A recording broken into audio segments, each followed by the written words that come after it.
नमस्ते कक्षा 6 के विद्यार्थियों, मेरा नाम है प्रसाद और आप सभी का आज की इस विज्ञान की क्लास में मैं स्वागत करता हूं। और आज की इस विज्ञान की क्लास में हम प्रकाश को परिभाषित करना सीखेंगे। सो बिना किसी एक क्षण गवाए आज के वीडियो में शुरुआत करते हैं।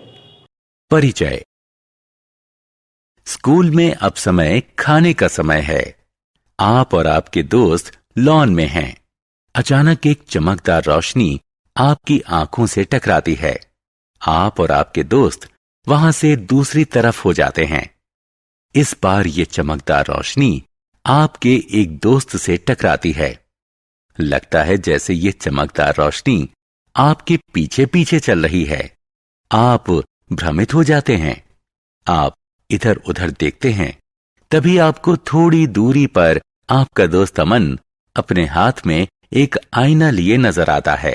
अब आपको पता चलता है कि इस शरारत के लिए अमन जिम्मेदार था, लेकिन उसने ऐसा कैसे किया, इस बारे में आपको पता नहीं है। इस पाठ में हम प्रकाश, छाया और परावर्तन के बारे में विस्तार से चर्चा करेंगे।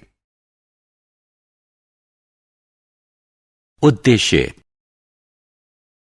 इस पाठ के अंत में आप निम्न करने में सक्षम हो जाएंगे: प्रकाश को परिभाषित करना, चमकदार चीजों को परिभाषित करना, पारदर्शी, पारभासी और अपारदर्शी चीजों के बीच अंतर बताना, छाया कैसे बनती है इस बारे में जानना, छाया के लक्षणों की सूची बनाना, एक पिन होल कैमरे के कार्य को समझाना, रोशनी के परावर्तन को परिभाषित करना।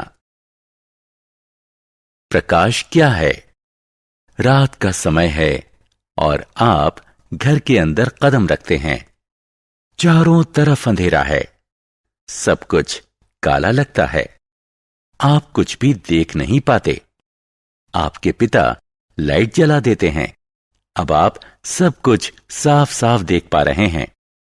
इसका मतलब प्रकाश देखने की योग्यता देता है। इसीलिए प्रकाश को ऊर्जा का एक रूप कहते हैं, जो हमें चीजों को देखने की योग्यता देता है। चमकदार चीजें। आपको स्कूल पहुंचने में देरी हो रही है। आपको अपने मोजे नहीं मिल रहे हैं। आप उन्हें कबर्ड में ढूंढते हैं। कबर्ड में क्योंकि अंधेरा है, इसलिए आप ट्यूबलाइट जला लेते हैं। मोजों को ढूंढ लेने के बाद आप लाइट बुझा देते हैं, क्योंकि वहां दिन की पर्याप्त रोशनी है। हमने अभी दो तरह के प्रकाश की बात की: ट्यूबलाइट से आने वाला प्रकाश और दिन का प्रकाश, यानी सूरज से आने वाली रोशनी। सूरज की रोशनी प्राकृतिक होती है, जबकि ट्यूबलाइट की रोशनी कृत्रिम होती है। जिन चीजों की रोशनी अपनी होती है, उन्हें चमकदार चीजें कहा जाता है। इस प्रकार हमारे उदाहरण में सूर्य और ट्यूबलाइट दोनों ही चमकदार चीजों के उदाहरण हैं। सूर्य एक प्राकृतिक चमकदार चीज है और ट्यूबलाइट कृत्रिम, मानव निर्मित चमकदार चीज है। चमकदार चीजें प्रकाश का स्रोत होती हैं।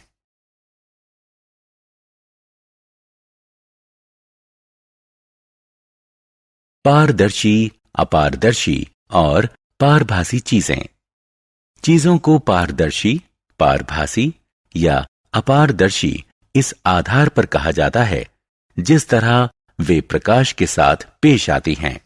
जिन चीजों में से प्रकाश आर पार गुजर जाता है, उन्हें पारदर्शी चीजें कहा जाता है।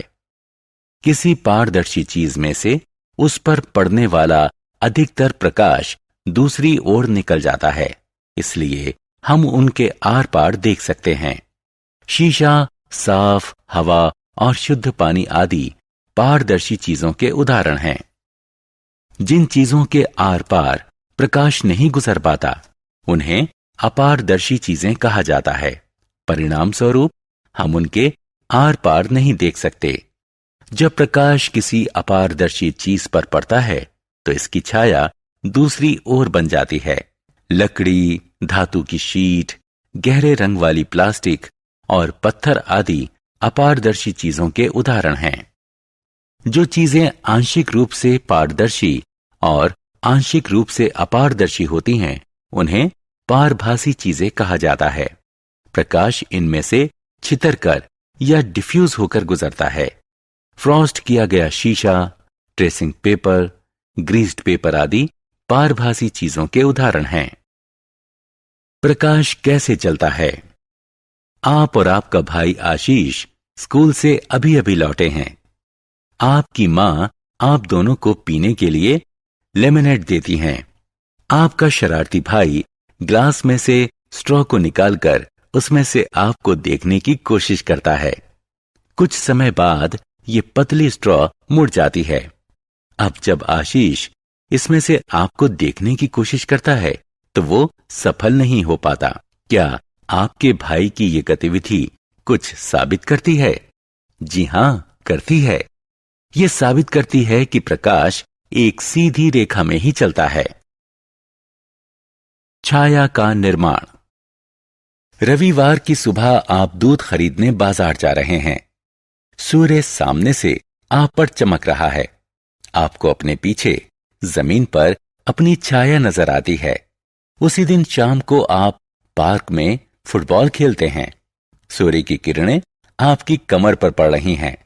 अब आपको अपनी छाया जमीन पर अपने सामने नजर आती है। कुछ समय बाद सूर्य छिप जाता है। अब आपको कोई छाया नजर नहीं आती।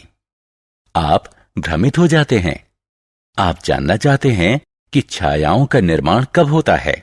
आप ये भी जानने को उत्सुक हैं कि किस दिशा में छायाओं का निर्माण होता है।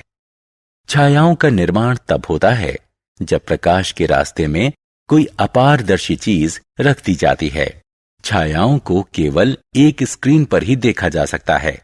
जमीन, कमरे की दीवारें, इमारत और ऐसी ही दूसरी सतहें छायाओं के लिए पर्दे का काम करती हैं। छायाओं का निर्माण रोशनी के स्रोत की विपरीत दिशा में भी होता है। सुबह क्योंकि सूर्य आपके मुंह की ओर था, इसलिए छाया आपके पीछे थी। शाम को सूर्य आपके पीछे था, जिस कारण छाया आपके सामने बनी। जब सूर्य छिप गया तो कोई रोशनी नहीं थी, इसलिए कोई छाया भी नहीं थी।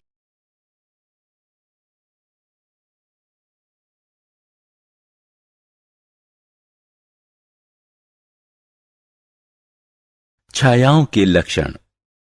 आपने अभी छायाओं के बारे में कुछ दिलचस्प तथ्यों को जाना।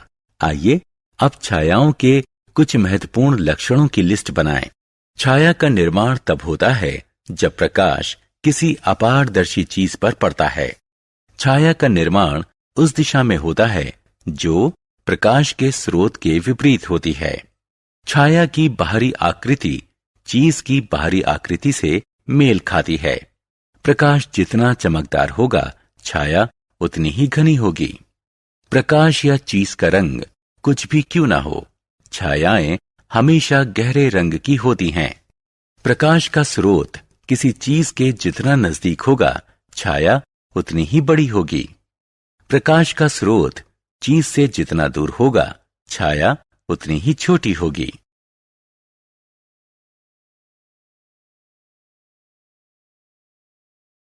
Pin hole camera. Pin hole camera एक लाइट प्रूफ बॉक्स होता है जिसमें एक ओर एक छोटा सा छेद होता है। किसी चीज से आने वाला प्रकाश इस सुराख में से गुजरता है और उससे इस बॉक्स की विपरीत साइड में उस चीज की उल्टी छवि बनती है। आइए जानें कि कोई पिन होल कैमरा कैसे बनाया जाता है। कोई कार्डबोर्ड या टिन का बॉक्स लें। इस बॉक्स की एक साइड को काटकर खोल लें और उसके ऊपर एक ट्रेसिंग पेपर चिपका दें। जिस तरफ आपने ट्रेसिंग पेपर चिपकाया है, उससे उल्टी ओर वाली साइड में बीच में एक छोटा सा छेद कर लें। अब इस बॉक्स को चारों ओर से बंद कर दें। पिन होल कैमरा इस्तेमाल के लिए तैयार है। अब छेद वाली साइड को किसी प्रकाशमान चीज की ओर करें। इस चीज की छवि ट्रेसिंग पेपर पर बन जाएगी। इस छवि का आकार निम्न बातों पर निर्भर करता है। स्क्रीन और सुराख के बीच जितनी अधिक दूरी होगी, छवि उतनी ही बड़ी बनेगी। छवि जितनी बड़ी होगी, उतनी ही धुंधली होगी। चीज और सुराख के बीच जितनी अधिक दूरी होगी, छवि उतनी ही छोटी होगी।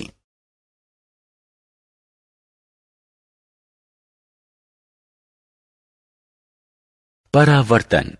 आपके स्कूल में रेसेस के दौरान अमन ने आपके चेहरे पर एक चमकदार रोशनी को चमकाया। उसने एक आईने के जरिए ऐसा किया, लेकिन उसने ऐसा किया कैसे? उसने आईने के जरिए सूर्य की रोशनी को आपकी दिशा में डिफ्लेक्ट किया। अमन की ये शरारत ये साबित करती है कि कोई आईना खुद पर पड़ने वाले प्रकाश की दिशा को बदल देता है। किसी चमकदार सतह द्वारा प्रकाश की दिशा में परिवर्तन को प्रकाश का परावर्तन कहते हैं। सारांश। आइए हमने जो कुछ सीखा है उसे संक्षेप में दोहराएं।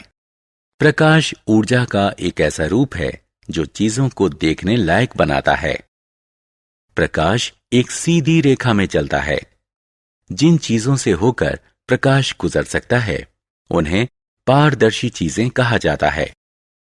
जिन चीजों से होकर प्रकाश नहीं गुजर पाता है उन्हें अपारदर्शी कहते हैं।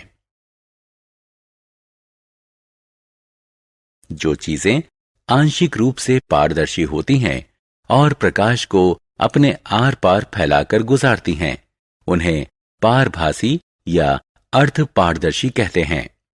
जब किसी अपारदर्शी चीज को रोशनी के रास्ते में रखा जाता है तो ये चीज एक छाया बनाती है।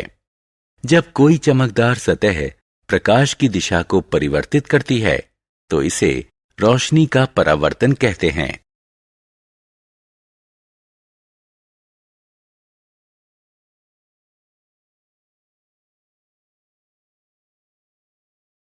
आप सभी बच्चों का तहे दिल से धन्यवाद इस वीडियो को फिर से एक बार देखने के लिए। आपसे ये उम्मीद है कि आप इस वीडियो को लाइक करोगे, शेयर करोगे, इस वीडियो की लिंक आपके फ्रेंड्स के साथ शेयर करोगे। अगर आप एक बच्चे के माता पिता है और ये वीडियो देख रहे हैं कि आपसे एक गुजारिश है कि आप प्ले स्टोर से जाके DA2 एकेडमी का ऐप डाउनलोड कीजिए और इसी तरह के बाकी वीडियोज़ आप देख सकते हो, कहानियाँ सुन सकते हो, PDF नोट्स भी पा सकते हो। आज के वीडियो पूरा देखने के लिए इतना ही। मिलते हैं नेक्स्ट वीडियो में। तब तक के लिए देखते रहिए हमारा YouTube channel DA2 academy. Stay connected. Bye bye बच्चों, अपना ख्याल रखना।